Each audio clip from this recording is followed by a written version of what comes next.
Muito bem, já estamos de volta com o nosso Ponto e Contraponto. Hoje estamos conversando com o Superintendente Regional do Trabalho em Alagoas, Vitor Cavalcante, que no bloco anterior, doutor Vitor, falava sobre os dois decretos e as suas dinâmicas. Essa redução da jornada de trabalho, a suspensão do contrato de trabalho. Vamos falar um pouquinho melhor sobre isso? A respeito de quando há a redução da jornada de trabalho e, na sequência, quando há uma suspensão do contrato do trabalho. Vamos explicar melhor essas duas situações, por favor? O governo federal, ao se deparar com essa pandemia e ao se deparar com esses decretos de isolamento social, que aí começaram a sair tanto a nível municipal quanto a nível estadual, surgiu uma preocupação, já desde o início dessa situação de pandemia, para a preservação dos postos de trabalho. Necessariamente, ao iniciar um isolamento social, ao suspender as atividades comerciais e industriais de muitas empresas, era esperado um grande fluxo de demissões nesse período, porque, naturalmente, muitas empresas não teriam saúde financeira para permanecer durante um médio a longo prazo pagando folha salarial sem a entrada de receita. Então, o governo, basicamente, trabalhou com duas medidas provisórias visando atenuar essa pandemia. A primeira delas, que foi a 927, editada pelo governo federal ainda em março, ela trouxe a possibilidade de antecipação de férias, antecipação de feriados, prorrogou a questão do banco de horas, que pode ser pago até a metade de 2021. Então, essa foi a primeira medida que foi adotada pelo governo federal. No segundo ponto, veio a medida provisória 936, que essa criou o benefício emergencial, que trata das questões de suspensão do contrato de trabalho ou ainda da redução de jornada com redução de salário. Então, basicamente, funciona da seguinte forma. Caso a empresa opte por suspender o contrato de trabalho do seu trabalhador, ela fará um acordo individual com esse empregado, comunicará ao Ministério da Economia, por meio do portal Empregador Web, que fez um acordo com o seu trabalhador, com os seus trabalhadores, e lá serão informados os termos desse acordo, o período que ele vai ficar com o contrato de trabalho suspenso, que poderá ser de até 60 dias, e se haverá ou não alguma contraprestação, porque poderá haver ainda, a empresa pode voluntariamente pagar alguma ajuda de custo ao seu trabalhador, e essa ajuda de custo terá natureza meramente indenizatória.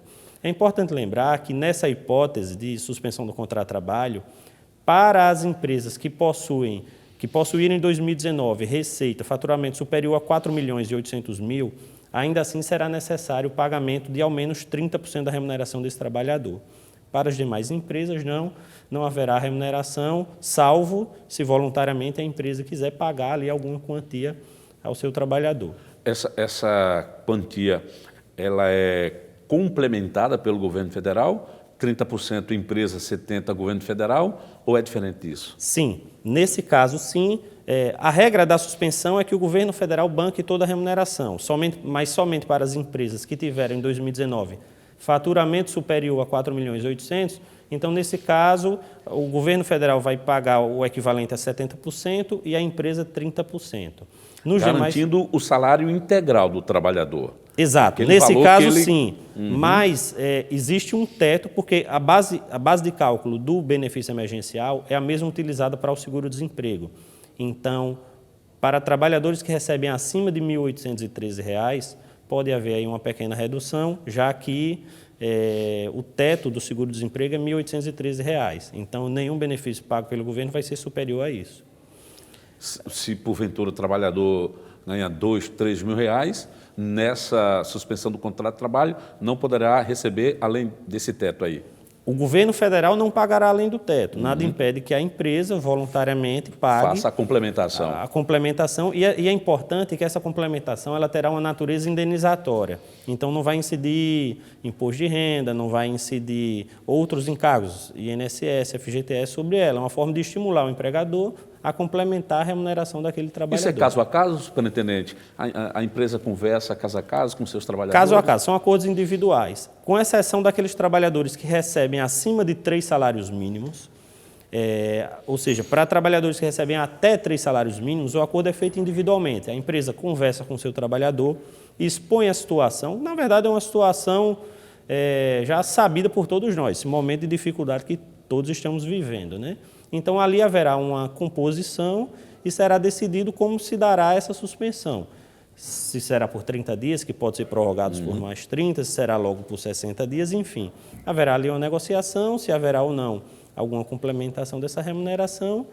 E o mais importante disso tudo é que haverá preservação daquele emprego.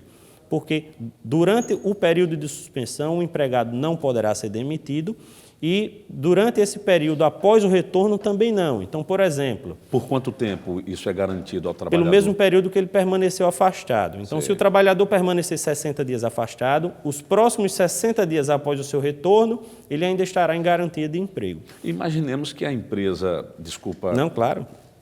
Cortar o senhor. Imaginemos que a empresa, depois desse tempo de afastamento e o tempo de garantia da lei, resolva dispensar esse trabalhador.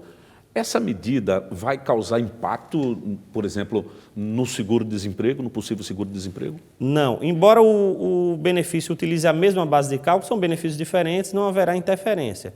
Assim como um trabalhador que, por exemplo, antes da pandemia estava em seguro-desemprego, retornou a trabalhar, digamos, 1 mês ou 2 meses, e precisa agora ser afastado para a suspensão do contrato de trabalho para o recebimento do benefício emergencial, será feito normalmente, não haverá qualquer restrição a isso. Situação muito semelhante é vista também no caso da redução de jornada com redução de salário. O trabalhador permanecerá trabalhando, embora em jornada reduzida, que poderá ser reduzida 25%, 50% ou 70%. No entanto, nessa situação que poderá perdurar por até 90 dias, o trabalhador, após o seu retorno, terá até 90 dias também de garantia de emprego, ou seja, em tese ele terá 180 dias de garantia de que não será demitido. E como ficam os salários no caso dessas reduções da jornada de trabalho? No caso da redução de 50%, por exemplo, 50% continuará sendo pago pela empresa, né? Como naturalmente com a verba de natureza remuneratória e seus encargos legais. Os outros 50% será pago pelo governo federal, por meio desse benefício emergencial, utilizando da mesma forma a mesma base de cálculo do seguro-desemprego, ou seja, obedecendo ao teto de R$ 1.813. Doutor Vitor, dá para se ter aí uma expectativa, depois que essa onda passar, o estrago que pode vir provocar nos trabalhos, nesses trabalhadores que estão no mercado formal, pode haver muito mais demissões? Olha, depende muito de quanto tempo perdurar o isolamento social. É evidente que é importante, né? O quantitativo de mortes, o quantitativo de casos de Covid no país são muitos. Medidas para dificultar a contaminação, dificultar o contágio são importantes. No entanto, quanto mais tempo permanecermos em isolamento, mais grave serão as consequências para a nossa economia. Só até agora o final de abril, nós tivemos aí aproximadamente 70 mil trabalhadores aqui no estado que foram habilitados no benefício emergencial, que são trabalhadores que, sem dúvida, seriam demitidos. Porque se houve ali uma suspensão do contrato de trabalho, é porque, evidentemente, a empresa não poderia estar arcando com aquela remuneração durante aquele período, já que suas atividades estão suspensas, ainda que temporariamente. Então, no universo de 300 mil trabalhadores com carteira assinada, você tem mais de 20% dos seus trabalhadores que estão aí, eu diria que numa berlinda, em razão desse isolamento social. Então, assim, é importante refletir sobre isso, sobre medidas que podem ser feitas para atenuar esses impactos, e isso precisa ser discutido e pensado já de agora, porque o benefício foi criado há aproximadamente 1 mês e ele tem prazo de validade que vai até 90 dias. Então, se dentro desse espaço de tempo não foi encontrada uma solução para a preservação desse posto de trabalho, as consequências podem ser muito graves. Perfeito. Doutor Vitor, eu agradeço a sua participação no nosso Ponto e Contraponto de hoje, participação muito esclarecedora, viu? Uma boa noite para o senhor e tenha uma boa semana. Boa noite a todos vocês. Assim a gente encerra o nosso ponto e contraponto deste sábado, agradecendo ao nosso parceiro Fabricato Móveis. Tenham todos uma excelente semana e só saiam de casa se realmente for necessário. Tchau, tchau e até o próximo sábado.